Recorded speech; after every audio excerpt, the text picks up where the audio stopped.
Сәлем қыздар, бүгінгі видеода мен өмірде әр қызға керек болатын бірнеше кеңестермен бөлісетін боламын. Ол қалай өмірде өз жолыңды табуға болады, қалай более уверенный болуға болады, өзіңнің хоббиіңді табуға болады, сол жайлы бірнеше кеңестер айтып өтетін боламын. Егер саған видео ұнап жатса, видеоға лайк басып, коммент жазып, арнаға тіркелуді ұмытпа. Ал біз бастаймыз. Ең бірінші кеңесім ол өзіңді қалай бар, солай жақсы көру. Яғни сен жеке тұлғасың, жеке адамсың, сені Құдай ерекше қылып жаратты. Әрбірімізді ерекше қылып жаратты.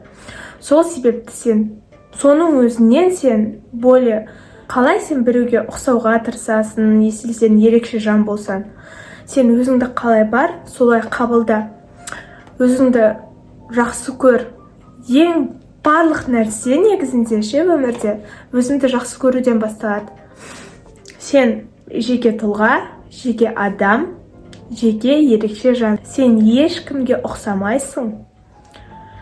Соны ұмытпа. Сен өзің ерекше жансың. Басқалар не десе де о десін. Ең бастысы сен өзіңнің кім екенді білесің, сен өзіңді қабылдайсың. Басқалардың сөзіне мән бергенше, лучше өзіңді тыңда. Солайша сен жеке адам болып қалыптасасың. Сол арқылы басқа адамдар сені вау деп қабылдайды. Если сен басқаларға жағу арқылы жүрсең, басқалар мен жақсы көрсе екен деп жүрсең, ешкім сені жақсы көрмейді, өйткені сен өзіңді жақсы көрмейсің. Ең бірінші, ең бастысы сен өзіңді жақсы көр. Ең барлық нәрсе осыдан басталады, фундамент бұл. Қателік жасаудан қорықпа. Өмір ол қателіктерден тұрады. Сен сол қателіктерді жасау арқылы сен өзіңе сабақ ала білсең, вот, сол кезде ғана қателіктің пайдасы болады да. Ал если қателік жасадым екен деп, оның пайдасы маған тиеді, кейін сабақ алам ғой деп жүре берме. Сен бір қателік жасадың да, болды. Оны екінші рет қайталамауға тырыс, себебі сен оны сабақ алмайынша, соны түйін қылмайынша, мына миыңа ол қателік саған, қателік жасайтын нелер, заттар саған келе береді да. Не істеді екен, сабақ алды ма, сабақ алған жоқ па, соны тексереді. Сол үшін қателік жасаудан қорықпа, оның барлығы саған келіп жатқан сынақ болуы мүмкін. Сен сол қателік келген кезде сен өзіңді не істеу керексің деп ойлану керексің. Үшінші кеңесім ол айналаңдағы адамдар. Сен өзің қандайсың, саған сондай адамдар келеді. Айтып тұрмын ғой, ең бірінші өзіңді жақсы көр, өзіңді қабылда, өзіңнің жақсы көретін ісіңмен айналыс. Өзіңді тани білсең, саған уже сен сияқты адамдар келеді. Если сен қуып шайып кетсең, то саған қуып шайып кеткен адамдар келеді да. Егер өзіңнің сүйікті ісіңмен айналып жүрсіңді қабылдап, өзіңнің жеке границаларыңды қойып, вот мен осындай адамдармен ғана араласам деген талап қойсаң өзіңе, то саған сондай адамдар келеді. Вот бұл менің кішкентай кезімнен келе жатқан жан досым ғой, мен достықты бұзғым келмейді деп.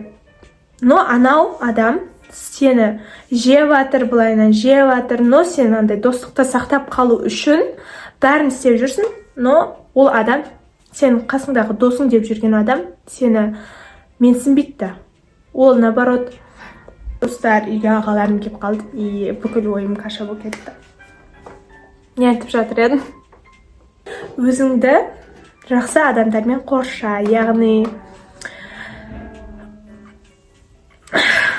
жақсы орта ол өзіңе жақсы емес па? Кейін өзіңді үлкен табысты адамдармен, развитиемен айналысатын адамдармен қоршасаң, то өзіңе де жақсы. Болашақта оның көмегі зор тиеді. Мысалға сен окружениең не үшін жақсарт деп айтып жатырмын, себебі сенің балалық шақтан келе жатқан достарың болуы мүмкін, немесе жолдан қосылған достарың болуы мүмкін. Соларды сен дос деп санап жүрсің, но олар сені дос ретінде көрмейді. Сені өзінің ойын іске асыру үшін қолданатын адамдар да бар да бұл өмірде. сол үшін де досты сразу досым деп қабылдама. Ол сенің ең бірінші танысың. Потом бірақ оны жайлап адаммен араласу арқылы сен оны танып білесің. Содан бірақ сен окружениең пайда болады да. Достарың пайда болады. Егер де сенің андай өзіңді досыңның қасында некомфортно сезінетін болсаң, мен оның қасында сенің андай самооценкаң түсіп кететін болса, немесе ол сені төмендетіп, андай біреулердің көзінше өзін жақсы көрсету үшін төмендететін болса, то ол сенің досың емес. Достар, бұл нәрсе мен андай немнен өткен, мен өзім өмірімнен өткен нәрселерді айтып тұрмын да. Күлкім келіп тұр, потому что ағаларым бүкіл ойымды бұзып жатыр. Жалпы жаңа орта, жақсы адамдар, өзінің сүйіктісімен айналысатын адамдар, сені олар шабыттандырады, одан самайын өзіңе мотивация аласың да, сол адамдардың қасында жүріп. Сол арқылы сен дамисың, табысты боласың, өмірдегі бір миссияңды табатын боласың да. Адамдардың бәрі дамуға қысыға бермейді. Кейбіреу түсінбейді ол нәрсені. Сондай адам сен қасында болуы мүмкін. 4-ші кеңесім ол денсаулық. Өзіңнің денсаулығыңа көңіл бөл. Таңертең күнделікті 1 стакан жылы су іш. Ол артық етпейді. Наоборот, сенің организміңді күнге дайындап оятады. Потом күнделікті 10-15 минут разминка жаса, жаттығу жаса, даже 1 сағат болады. Өзің білесің, но кем дегенде 10-15 минут болу керек. Денеңе уақыт бөл, себебі денең ол сенің өміріңнің бір бөлігі. Тамақты дұрыс іш, пайдалы витаминдер қабылда, дұрыс тамақтан, жаттығу жаса, күніне 5,000-10,000 шагып жүр. Оның барлығы сенің ертеңгі күніңе әсер етеді. Бүгін өзіңді жалпы жақсы сезіндіруге көмектесетін бірден бір аспект. Өлшем универдің сөздерін жаттағансың. Одан кейінгі айта кететін зат, ол өзіңді ешкіммен салыстырма. Себебі сен өзің ерекше жансың. Сен сұлусың. Сенің көптеген ерекшеліктерің бар. Сен өзіңнің сұлулығыңмен, өзіңнің ақылдылығыңмен, өзіңнің мінезіңмен адамдарды жаулап аласың. Негізі мақсат бұда емес, сен біреу үшін өмір сүрмеу керексің. Өзіңді зачем біреумен салыстырып, если сен өзің ерекше жан болсаң. Мүмкін андай сәттер болады, қызығушылық десек те болады. Бір қыз әдемі, сұлу, күшті болып, бір мероприятияға келді делік. И сен тоже әдемі, сұлу, ерекше болып келдің, но ана қыздың бір макияж жасаған ұнауы мүмкін, немесе фигурасы, шаш үлгісі, киімі ұнауы мүмкін да. И сен уже автоматты түрде сен ол қызды андай кішкене не үшін менде ондай емес сияқты нәрселер болуы мүмкін. Немесе біреу сабақты жақсы оқиды, ал сен кішкене жақсы оқымайсың. И сол кезде сенде тоже сравнение болады да. Не үшін ол жақсы оқиды, не үшін мен тырыссам да оқи алмаймын деп. Ол адамның өзіне байланысты, достар. Адамның өзі қабылдауына байланысты. Мысалға, не үшін ол успешный, не үшін мен успешная емеспін, не үшін оның өмірде всегда жол болады, не үшін менің өмірімде жолым болмайды всегда деп. Адамдарда әртүрлі проблемалар бар. Мысалға, сенің проблема деп жүрген нәрселерің басқада проблема емес те болуы мүмкін. Ол кішкентай нәрсе болуы мүмкін. Наоборот, сенде ода проблема жоқ деп жүрген адамда, наоборот, выше проблема болуы мүмкін да. Сол себепті адамды танымай жатып, немесе оның ішкі жан дүниесіне кірмей жатып, сен оны сөкпе. Қысқаша айтқанда, сен жеке адамсың. жеке тұлғасың, сен ерекшесің. Әркімнің өзінің ерекшеліктері бар. Сол себепті сен өзіңді қабылда. Сол кезде сен ешкімді өзінің басқа біреулермен салыстыра алмайсың. Тағы да айта кететін жайттардың бірі ол өмірде өз жолыңды табу, яғни өзіңнің не қалайтыныңды білу. Ең бірінші ақпарат ал, соған кем дегенде 10 мақсатыңды жазып шық. Өзіңнің не жақсы көретініңді жаз, немен айналысқың келетініңді жаз. Болашақта қандай универге, оқу орнына түскің келеді, немесе шетелге барғың келе ме, қандай жұмыста істегің келеді, қандай ақша тапқың келеді, соның бәрін ақпаратқа жаз. Сол кезде сен өзің жайлап, өзіңе не керек екенін түсіне бастайтын. Мысалға менде карта желания бар да, мен осыған всегда қарап, күнде өзіме энергия аламын. Сол арқылы мен мақсаттарымды андай нақтылап алам да. Сен де өзіңе ақ парақ ал да, өзіңнің қалайтын заттарыңды жазып іліп қойсаң да болады, немесе сурет шығарып іліп қойсаң да болады. И соған аффирмациялар жазып өзіңнің суреттеріңді арасына қосып қой. Сол кезде ол орындалады, карта желания дейтін нәрсе. И сен сол нәрсеге қарап энергия аласың и мотивация аласың. Сол нәрсеге жетем деп сен іс-әрекетке көшетін боласың. Сол себепті өмірде өзіңнің мақсатың болсын. Тағы да айта кететін жайт ол өзіңнің ішкі сезімдеріңмен бөліс. Өзіңнің ішкі сезімдеріңді жасырма. Өзіңнің ішкі сезімдеріңмен бөліс, басқа адамдармен бөліс. Ішінде сақтама эмоцияларыңды. Ол эмоция жиналған сайын ол ауру болып саған келеді. Ертең бүкіл ауру негізі сол эмоцияларды сақтаудан басталады. Мысалға сен біреуге ренжіп қалдың да, но ол адам білмейді. Сен өзіңмен өзің мұнда оған ренжідім деп, ол білмейді да сенің ренжіп жүргеніңді. Сен оған просто так сөйлемей сөйтіп жүресің да, ол түсінбейді, неғып өзімен өзі біртүрлі болып жүр деп ше.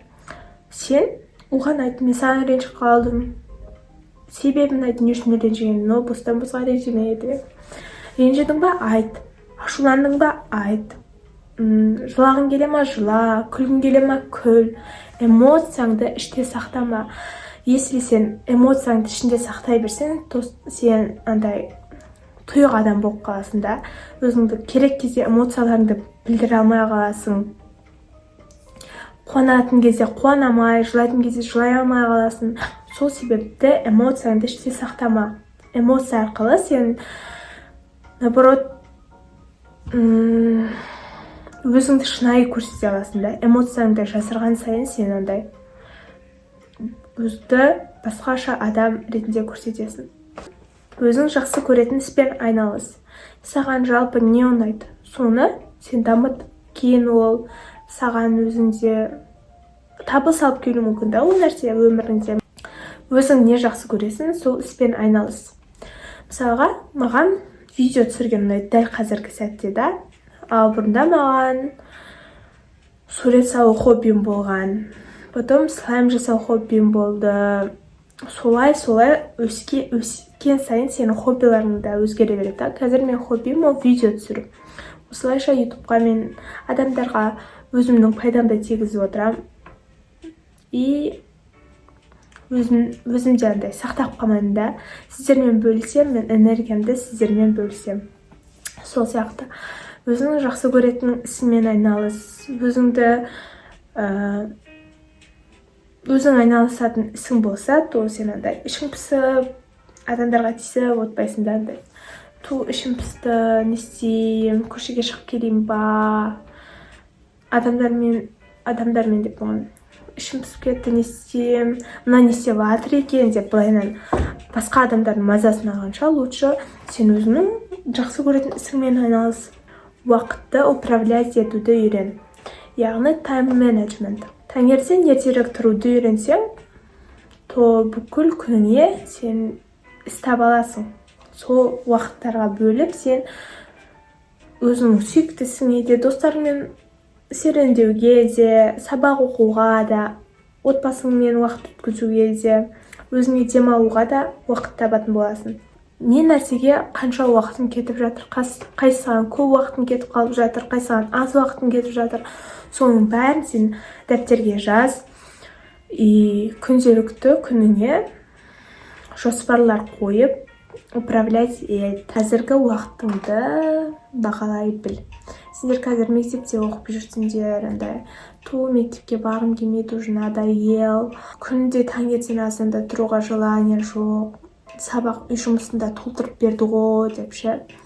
Ол әшейін нәрсе болып қалады.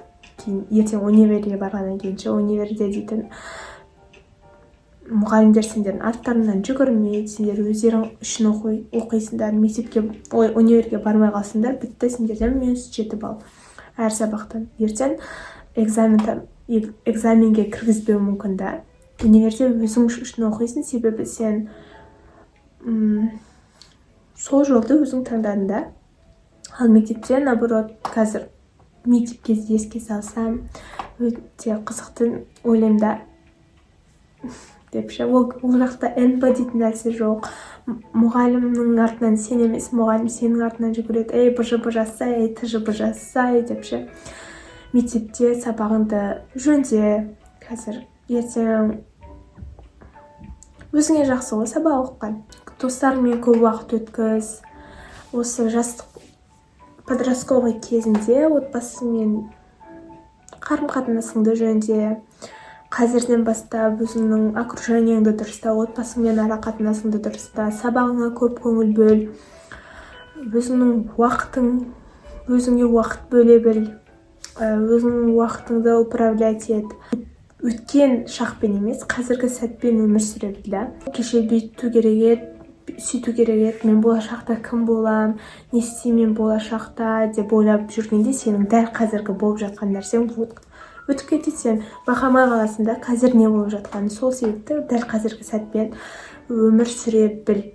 Оны қалай сен сезінесің? Жүріп қайт, просто жүріп қайт. Телефон шұқылама, музыка тыңдама, ағаштарға қара, айналаңдағы адамдарға қара, тіршілікке қара да, айналаңда болып жатқан. И сол арқылы сен білесің да дәл қазіргі сәтте жүргеніңді сезінесің. Достар, осымен біздің advice-іміз аяқталды. Сен ұмытпа, сен ерекшесің, сен әдемісің, сен ақылдысың, сенің қолыңнан барлық келеді, себебі сен өзіңе көп көңіл бөлесің. Сен ерекше жансың, соны ұмытпа. Достар, егер осы видео ұнаса, сіздерге лайк басып, өзіңіздің ойларыңызды комментарияға жазып, басқа адамдармен де бөлсеңіздер болады осы видеоны. Келесі видеода кездескенше сау болыңыздар. Мен сіздерді жақсы көремін.